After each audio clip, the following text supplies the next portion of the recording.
Good morning. Good morning.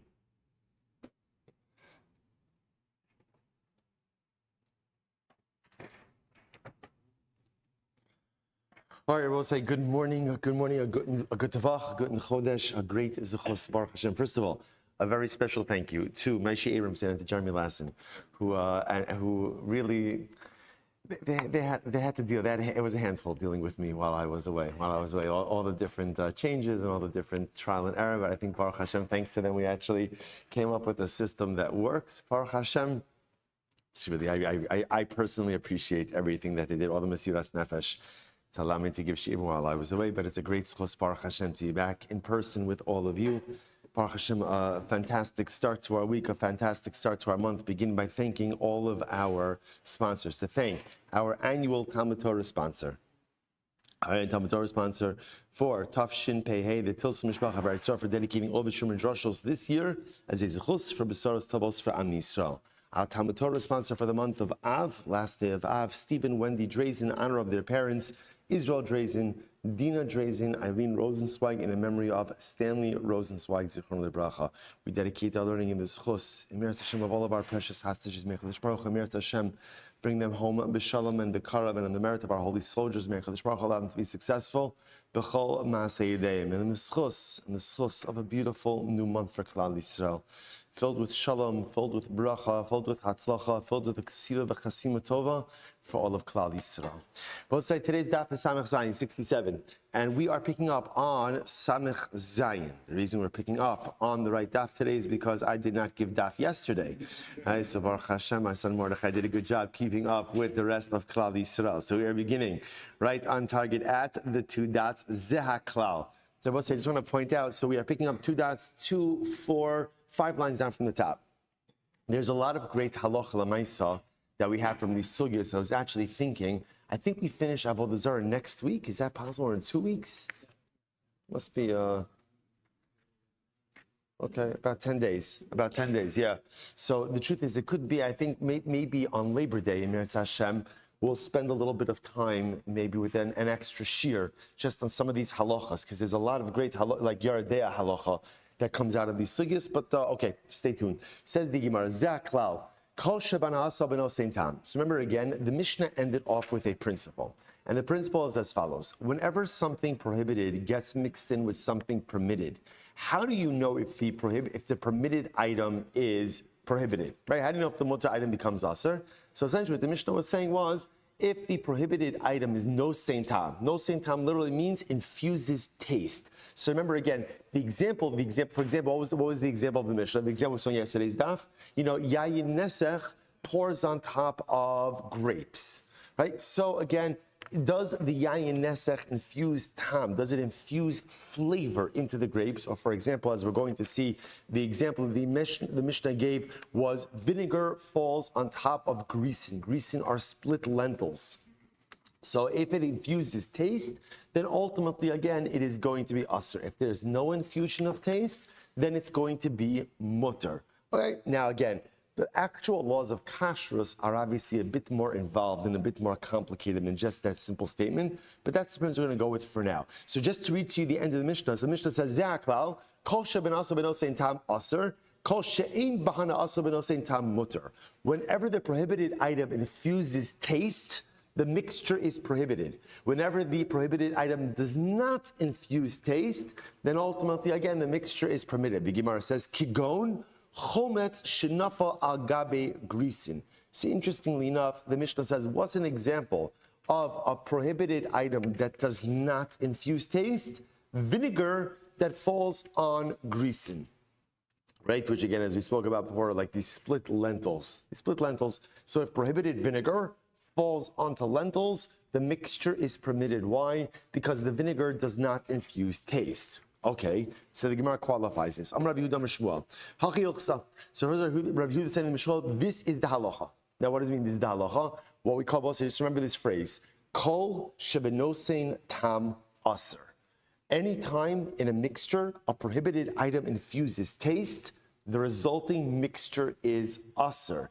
If the prohibited item does not infuse taste, then ultimately the resulting mixture is permitted. Now again, I both say, just so you should know, like I said, don't go home and apply this, right, yet.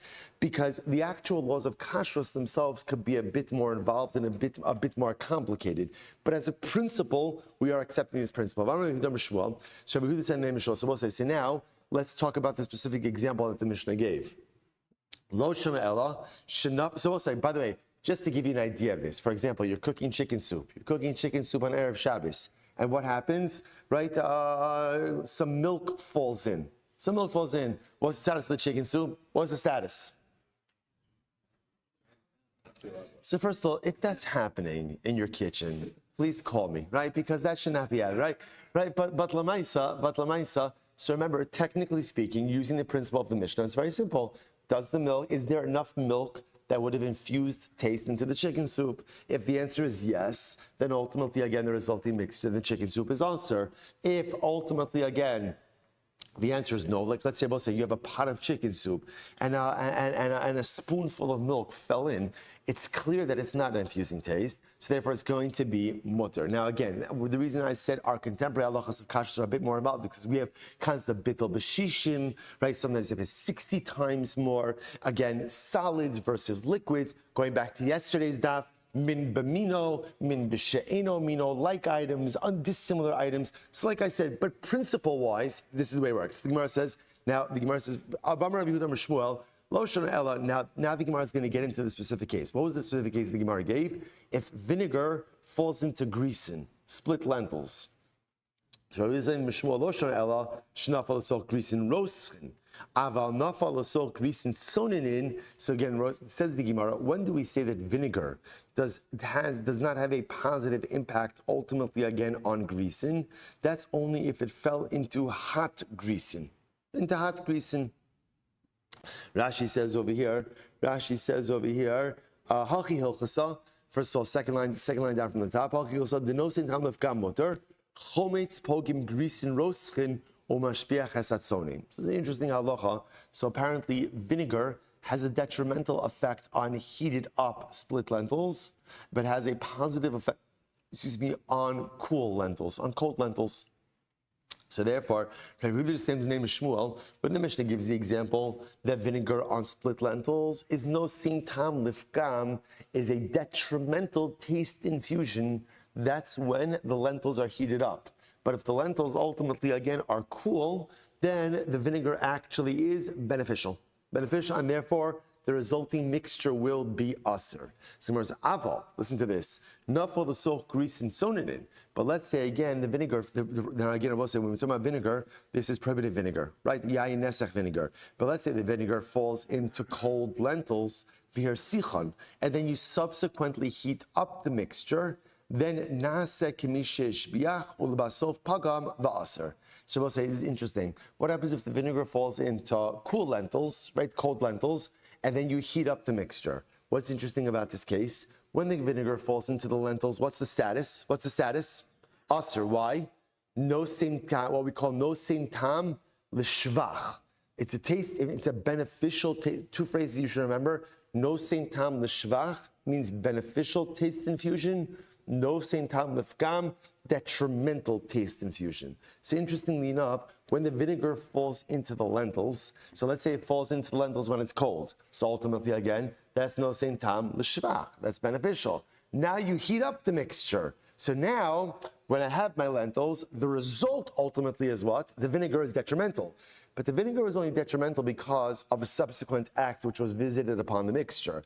Initially, when the vinegar fell in, it was beneficial, and therefore, halacha l'maisa, the resulting mixture is prohibited, even if you subsequently heat it up. So naaseh k'mishe shbiach lebasof pagam va'aser v'chein ki'asra amar Rabbi Yochanan. So we'll say this is very interesting. Listen to this. So too, when Rabbi came along, he said, Rabbi Yochanan, lo shana ela shenafal l'sol grisen roschen.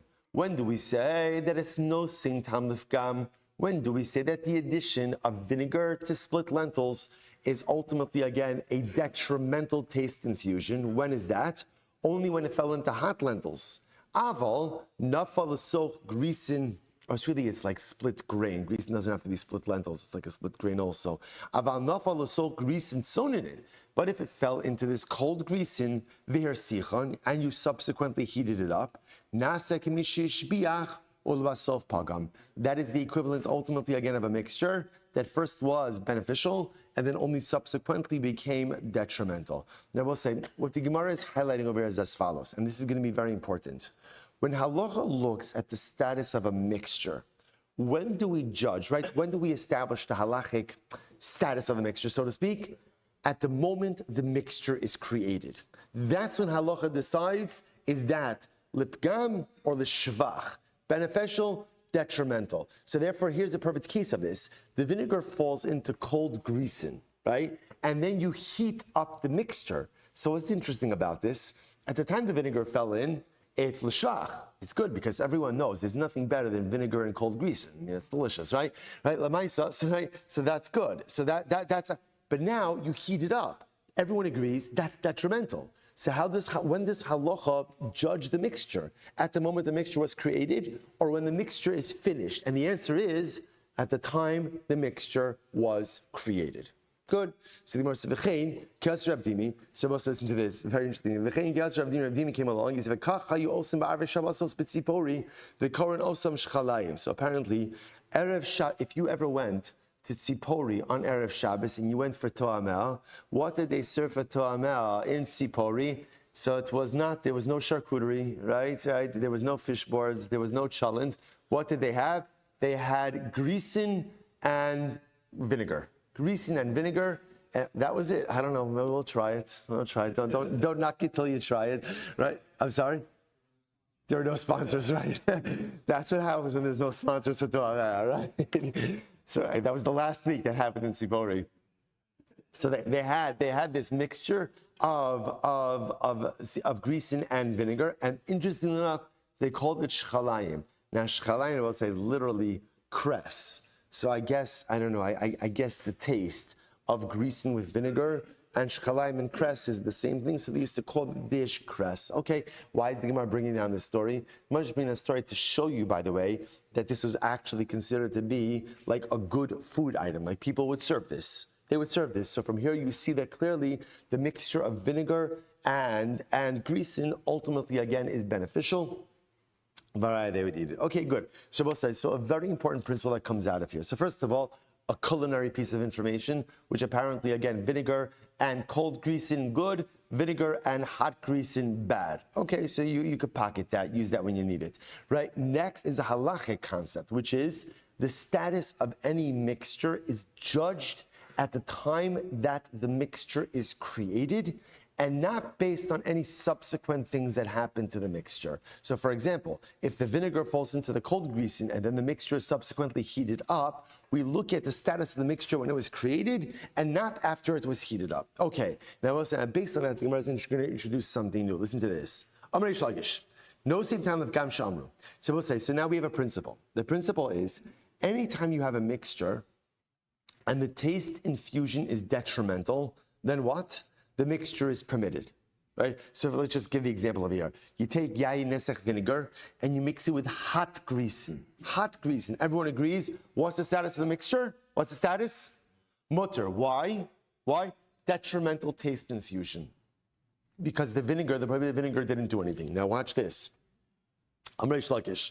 He says like this. No siddham of Gam Sha'amru. When we speak about this, no same time l'fgam, right? Negative taste infusion. So the Gemara says, Lo sheyomru kedera zu chasera melach yisera, or melech chasera. Sorry. Let's say that again. Lo sheyomru kedera zu chasera melach yisera melech chasera tavlin yisera tavlin. Ela kol she'ein chasera klum ve'ena ne'acheles mipnei zeh. All right, so we'll say this is fascinating. So Reish Lakish comes along and says like this. When do we say that something is no same time l'fgam? It is only about side, assuming that all the other ingredients, like let's say for example, so you have yayin nesach or whatever, nesach vinegar, that falls into a pot of grisen. But let's say again, the mixture is fine. What's the problem? The problem is it's not really edible, but because there's not enough salt or there's not enough other additives. So Reish Lakish says like this. when judging whether or not a taste infusion is detrimental or beneficial, we look at the actual primary ingredients themselves, and we don't take into account the additives. In other words, we assume if all the additives were fine, if all the additives were there, would this taste infusion be positive or negative? But let's say again, the vinegar falls in and it's fine. It just happens to be there's not enough salt, there's not enough pepper, there's not enough ingredients. Reish Lakish says that does not factor into the equation. So this is fascinating. I'll say, hear this, but watch this. Vigidamri, there's an alternate version of this. Reish Lakish, an opposite version of this. No setam of kam sha'amru. Ein omrim kedera zu chasera melach yisera melach chasera tavlin yisera tavlin ella hashta mia hapagma. In the alternate version of this, Reish Lakish says, when we decide whether or not a taste infusion is positive or negative, we simply look at the final dish right now. Is it edible? Is it not edible? If it is, then it's lif shvach. If it's not, then it's lif gam. And even if the reason why it's inedible is because of what?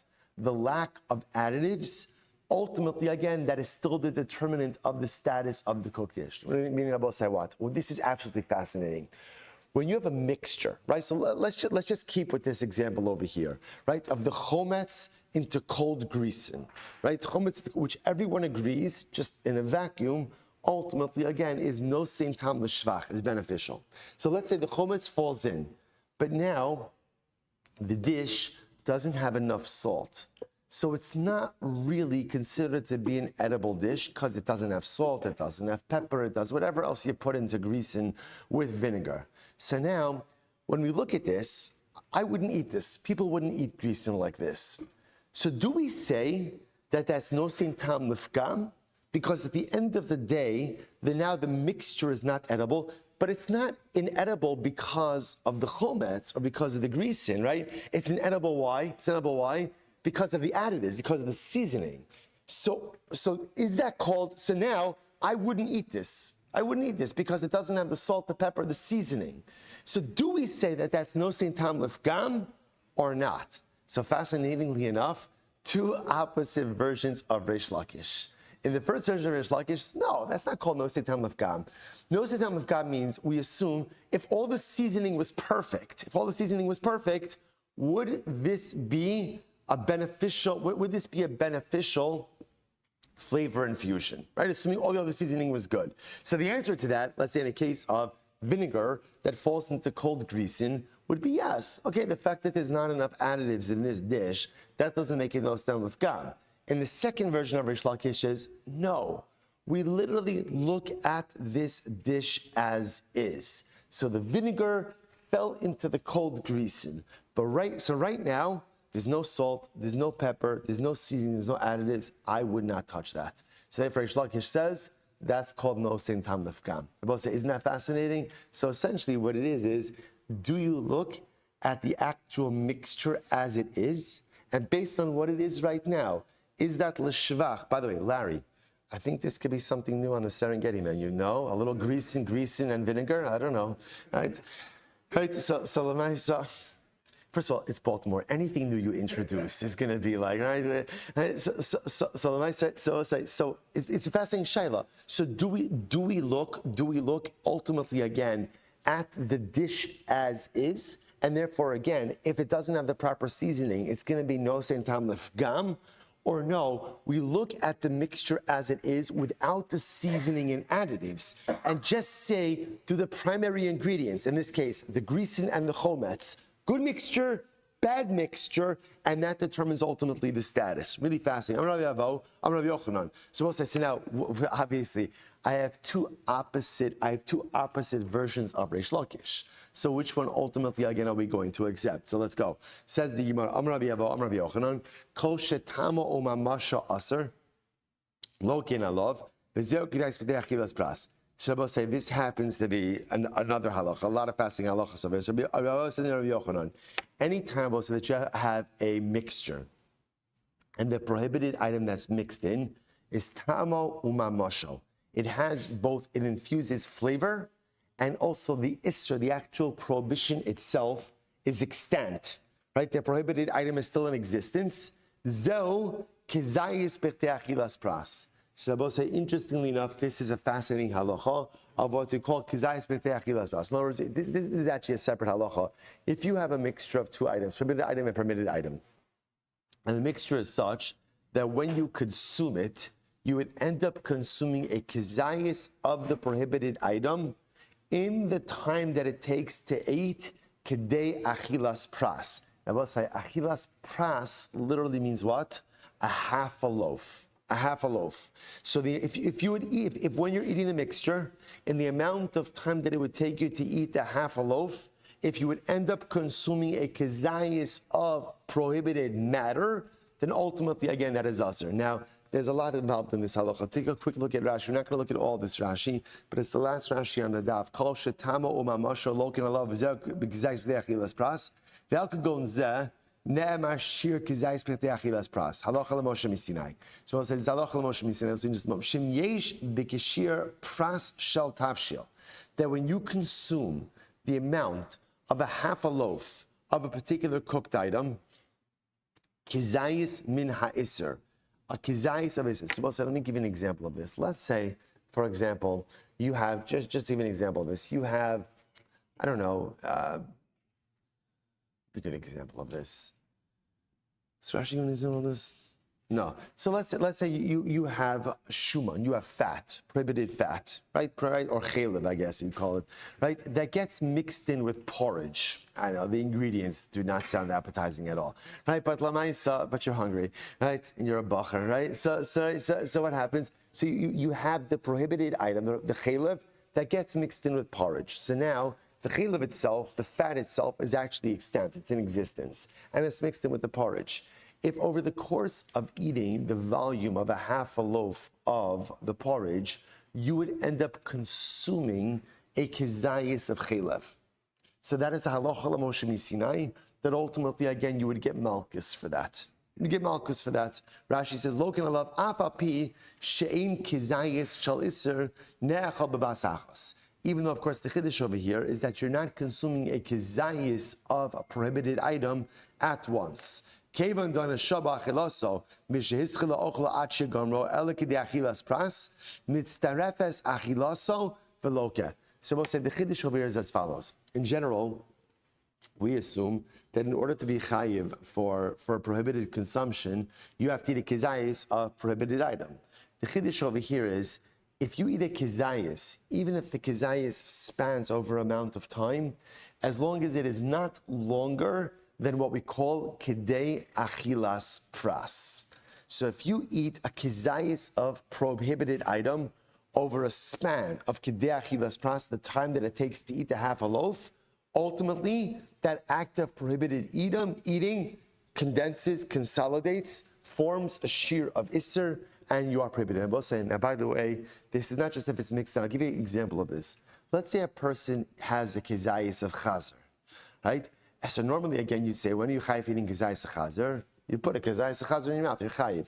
What happens if you eat a kizayis of chazer over a prolonged amount of time? Are you liable for that? Now, certainly, I want to go on record, not good, right? Not good, and don't do it. The shaila is there liability? Would you get malchus for that? So what's the answer? What's the answer? It depends how long the span of time was. If the span of time is what we call kidei achilas pras, the amount of time that it takes to go ahead and eat a half a loaf, then ultimately the act of eating is considered to be one cohesive act of eating, and you are liable. If the act of eating goes on for longer, then the independent acts of eating do not connect with each other, and there is no shear of prohibition. So both sides, this is a big thing. So by the way, what is the shear of kedei achilas pras? What's the shear? It's a big machlokas aposkim. It's anywhere essentially from 3 minutes to 9 minutes, right? So again, so for example, if you were to eat a kizayis of chazer, let's say again, within 6 minutes, even though again, you're taking your time with that kizayis of chazer, right? Halacha l'maisa, that is considered to be one act of achila, and there's liability. But for example, if you were to eat a kizayis of chazer over 20 minutes, everyone would agree it's obviously asur. You're not allowed to do it, but you would not get malchus for that. Because why? What's the logic behind that? Because since you're spanning it over such a long amount of time, that act of eating does not go ahead and essentially count as one cohesive act of consumption. Okay, so kol shetamo masha aser zeu kedas b'achilas pras. We'll say amud beis, tamo v'lo mamasho aser vein lokin alav. Now, interestingly enough, what happens if you have a mixture? And what happens? All you have is flavor, but you have no actual substance of iser. Now, what's that case? If you look at Rashi, tamo v'lo mamasho kigon chelev shenafal l'kdeira. So we'll say, let's say, for example, you have a piece of chelev. Chelev is forbidden fat. So your chelev falls into your chicken soup.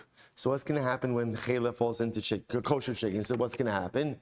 It dissolves. So now what you could have is you could have tam, you could have flavor, but there is actual no substance. What's the halacha? Aser, that is aser. Ve'in lokin alav. Ultimately, again, you don't get malchus for that. Ve'im riba tam lifgam mutter. But ultimately, you know, it's very interesting. Now, ve'im riba tam lifgam. Now, if halacha l'maisa, again, the additional infusion, for example, let's say of the chelev or something else, is a negative taste infusion. Ultimately, again, it is mutter. It is mutter. Rashi says, Hariba kula masha she'afa pi shenifka machmas tavra acher imhol isizel rabos asabagam mutter. It's interesting enough. The lashon is very interesting. But if, let's say again, the prohibited item falls in, and the prohibited item it provides a negative taste infusion to the mixture, then ultimately the resulting mixture is going to be mutter. Gemara says, 1 second. V'leima im nasan tam lefka mutter. Why do you say ve'im riba? Ve'im riba means if it adds a negative taste infusion. Why don't you just say, if it provides negative taste infusion, then the resulting mixture is mutter. So we'll say, watch this. Hakamash balon, the afagav di'ika mila achranaisa de pagma bahadei, because it teaches us that even if the resulting negative flavor is the result of other factors. Now, when can resulting negative when can resulting negative flavor be the result of other factors? When no seasoning, no additives. That's still called no sentam lifgam vehilchasa kilishna basra direish lakish. This is ridiculously exciting. Hey, so we'll say, now watch this. What does that show? The halacha follows the second version of Reish Lakish. What was the second version of Reish Lakish? Rabbi say, when you have a mixture, how do you judge? Is it no say tam lifgam or not? Is it a negative taste infusion or not a negative taste infusion? What is that based on? That is based on the totality of the resulting mixture. So at the end of the day, does this mixture taste good or taste bad? If the answer is bad, even if the reason it's bad is why? Why? No one put in the seasoning. So Lamaisa again, but you would say this, but 1 second, that's seasoning, and it has nothing to do with the primary ingredients. It doesn't make a difference.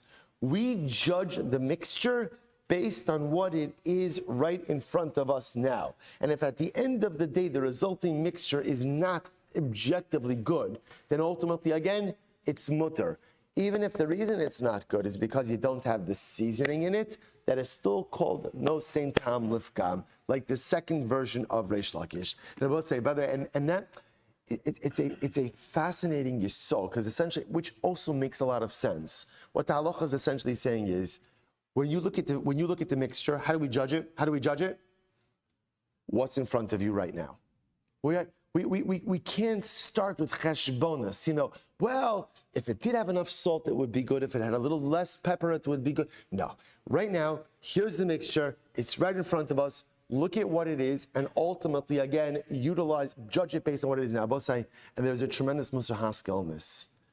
In life, you have to operate with the circumstances you have in front of you. Right? They will say, how often do we go through life and we think to ourselves, if only my life was like this, right? If only I had more money, less money. I guess no one says less money, right? More stuff, less stuff. I had better health. I had this. I had a better shalom bias. I had better, right? If all the things were better, how much more I would accomplish. Both sides, you're right. Maybe you're right. Maybe you're wrong. But it doesn't matter. That's not how life works. At the end of the day, the way life works is take the circumstances you have in front of you and go with it. How does halacha look at the mixture? Don't tell me more salt, less salt, more additives. What is it right now? Take the mixture you got and decide, is it nosein tam lefgam? Is it nosein tam l'shvach? In life, take the mixture you got, take the life you got, take the circumstances you have. Don't spend your time wondering what if or what could have or what should have. Take the mixture you have and ultimately maximize it. Take the life mixture you have and utilize it to accomplish great things. Incredible. Let's go back there. Says the Gemara. Good. Amr of Kana. From all of them we could learn. No sentam lefkamotar. Now we'll say that Rav Kana says, here's the good news. Bottom line, right? Is it seems to be everyone agrees with the principle that no sentam lefkam is mutter.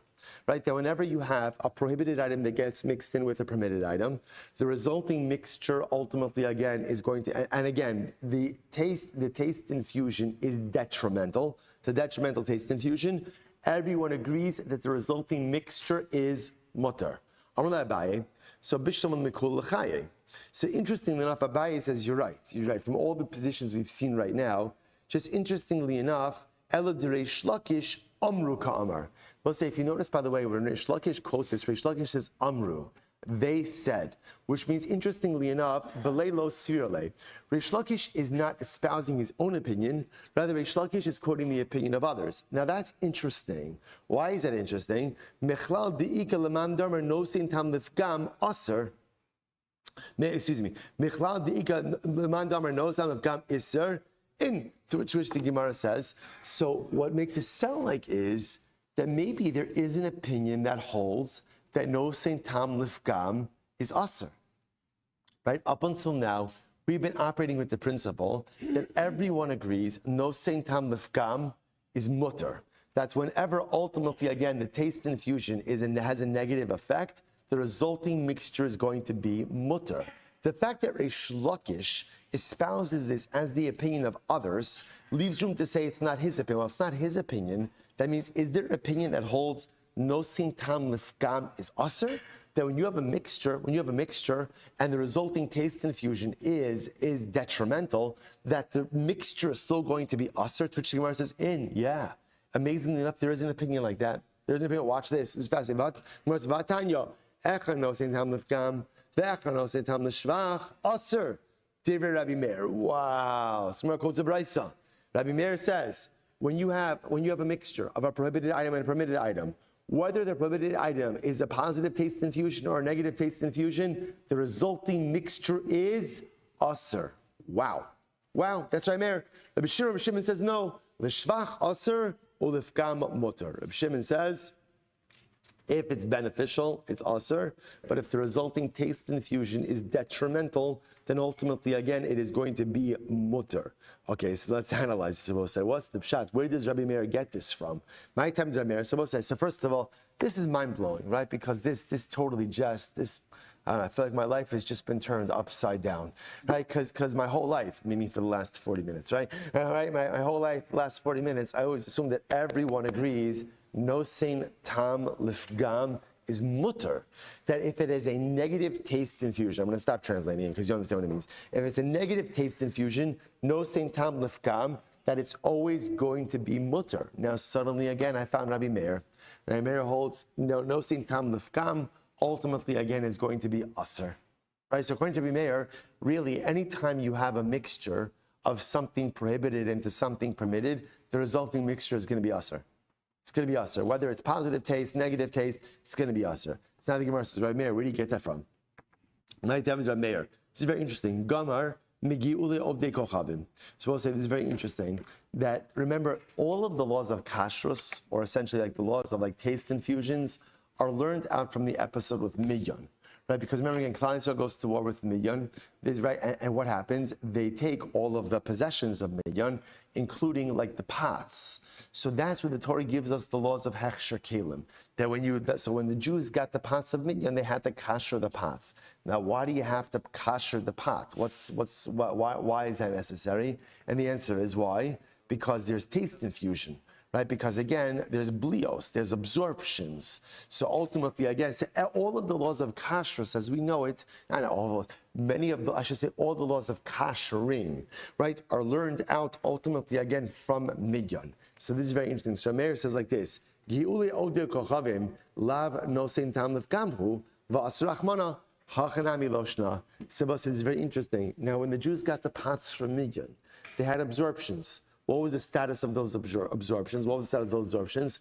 There were no stam lefgam. In other words, we'll say there wasn't any positive absorptions over there. In other words, that anything that was, in other words, what was the concern? The concern is a Jew is going to take the pots from Midyan, he's going to make his chalent. What's going to happen? Right? The Midianite made his chazer in there. So what? He's untrapped, right? He's taking out the blios, the absorptions.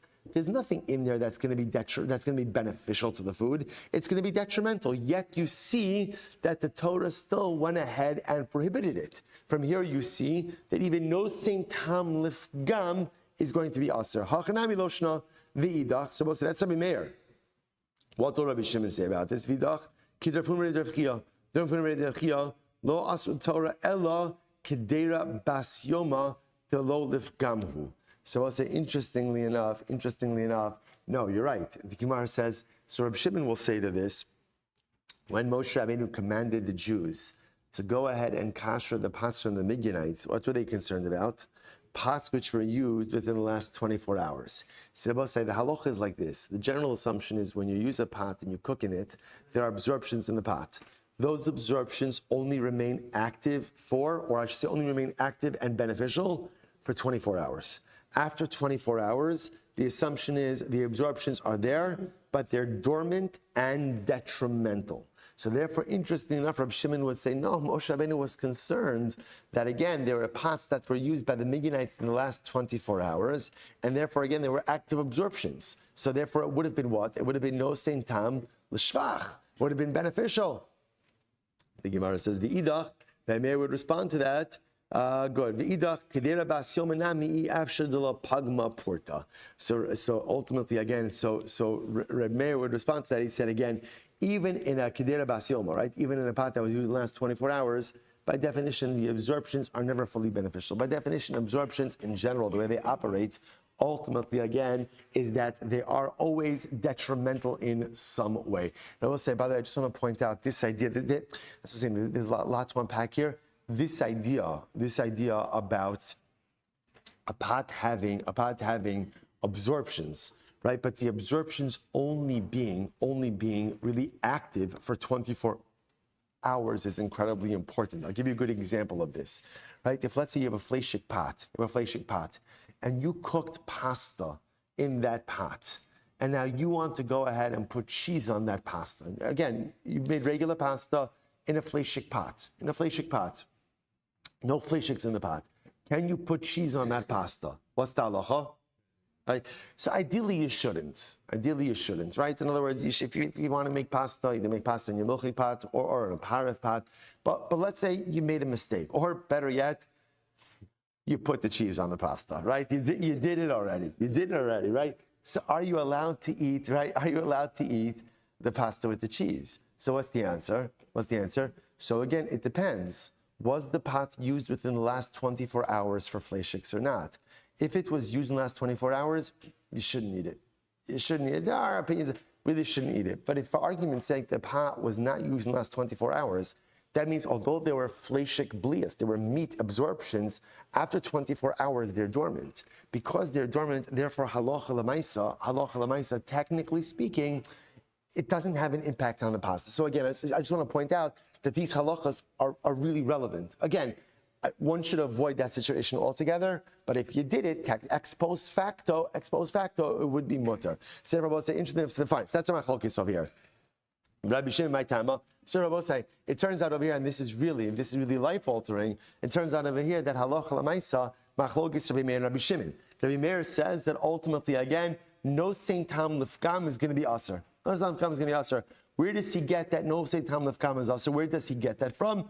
Gi'ule midyan. That the fact that ultimately, again, the Jews had to go ahead and kasher the utensils from midyan Even though, again, what were the Megillah utensils? They had dormant or even detrimental absorptions. Nevertheless, halacha l'maisa, again, they were still there, and yet you see the Torah still cares about it. Rabbi Shimon, no. Moshe Rabbeinu was concerned about the pots that were used in the last 24 hours. I have Rabbi Shimon, my time. What's Rabbi Shimon's logic? And I'm both saying, I'm going back. So Rabbi Shimon holds that no saying tam lifkam is going to be mutter. What's his logic? My time with the sanya. Lo sochel kol nevela. So we'll say the pasuk says you're not allowed to eat nevela. What's a nevela?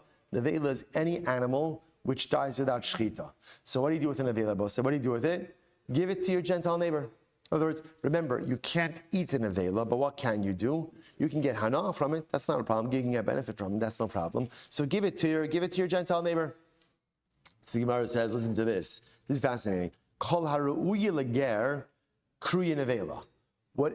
Anything that is fit for consumption by a Gentile is called nevela. Top of Sameches 68a. She'ein ru'ya leger eina kruya nevela. It's very interesting. Whatever is not fit for a ger is not called nevela. Rabbi says it's very interesting because now what Rabbi Shimon is coming up with is almost like a categorical definition. A nevela, by definition, is something that is fit for consumption. If it's not fit for consumption, then it's not nevela. And Rabbi say if it's not nevela, then what? Then ultimately it's not us. So if Rabbi Shimon will say like this. What do I mean by this? Rabbi Shimon will say like this. Therefore, if you have a mixture and it's no same tam lefkam, which means it's not really fit for consumption. If it's not fit for consumption, then what? Then it's mutter. Only an nevela, which is fit for consumption, is aser. If it's not fit for consumption, it's not called nevela. If it's not called nevela, then technically speaking, it's mutter. Therefore, Reb Shimon says, no same tam lefkam. Anytime there's a detrimental taste infusion, ultimately it's going to be mutter. Rabbi Meir will say, no, hahu lemeute strucha meikara. Rabbi Meir says, no, not true. Not true. Rabbi Meir says, that comes to go and exclude something that is already disgusting from the beginning. For example, Rashi says over here, let's say you have an animal that is muka shchin, right? Rashi says over here, like I don't know, like a sick animal. So a sick animal, not like sick, like really good, like sick, like sick, right? Covered with muka shchin literally is covered with boils, like you wouldn't touch it. So ultimately, again, a mayor says that type of animal, by definition, is not called nevela. Reb Shimon, srucha meikara lo srucha miuta afra ba'almohu. But again, Reb Shimon says no. An animal like that's srucha meikara, that's covered with boils already. When it's alive, you wouldn't touch it. Ultimately, again, does not need to be excluded. Why? Because that's considered to be just like dirt. That's considered to be like dust, and therefore does not need an exclusionary pasuk. Say for Rabbi, we'll stop over here for today, but just understand what we end off with over here. And this is really dramatic. So again, we'll have to see halacha l'maisa how we paskin, but now we end off saying this is actually a tremendous machlokes tanaim. So ultimately, again, we have Rabbi Meir saying that even no sing tam lefgam is going to be asar. He bases it on the biblical source of ultimately what they call gi'ule midyan, that the kasher, the utensils, even though the absorptions themselves were detrimental, Rabbi Shimon saying no sing tam lefgam is going to be mutter. Again, the resolution of the machlokes tomorrow will say shkoyach. Have a great day, everyone.